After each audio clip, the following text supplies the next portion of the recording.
Those who serve in the military become brothers and sisters even after their service time is over. And that holds especially true for submarine veterans who can spend months together underwater in tight quarters. Tonight, WCCO's John Lauritsen shows us how a group of Navy veterans built a submarine of their own to honor their brotherhood. We would go underwater and stay under for 2.5 months.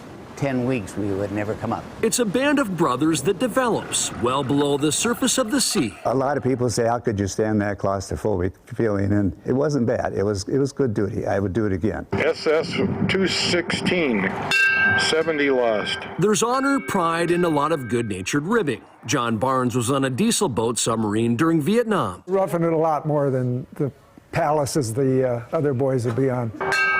When Barnes and his fellow Navy veterans left active duty, they realized they missed it. So he got the idea to build a submarine of his own, one that would be more effective on land than sea. It took me 6 months. It was quite an ordeal because my garage isn't that big.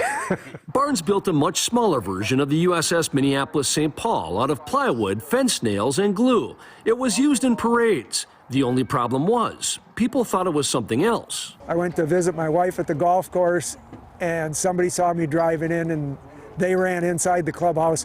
Somebody's coming in with a bomb. It was like that for a while, until Barnes and his fellow veterans got a donation to build a new sub. Kind of the details there. That's when they teamed up with Minifax, a 3D printing company in Minneapolis. It's a lot of work, but it's really fun too. Todd Haselhort and his crew accepted this mission by learning everything they could about submarines. Sometimes we said that pizza, it's what fuels our company because we're always here late hours and stuff. And they worked around the clock on this. Beginning in January, they built a section at a time. For this sub, it's epoxy acrylic panels, and the decks are laser cut.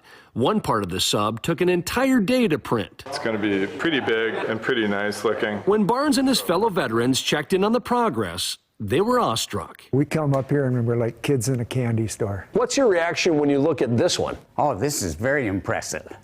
Very impressive. The detail is just out of sight. When the new sub left port this spring, there was no doubt what people were seeing. Now parades have a little different feel. People rise and they put their hand over their heart.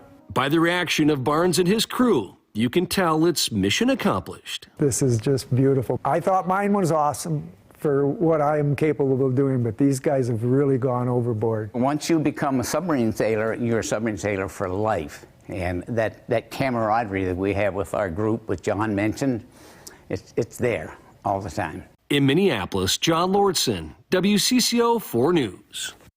The Navy veterans are part of the United States Submarine Veterans Incorporated. Their goal is to remember lost submarine sailors from wars and conflicts.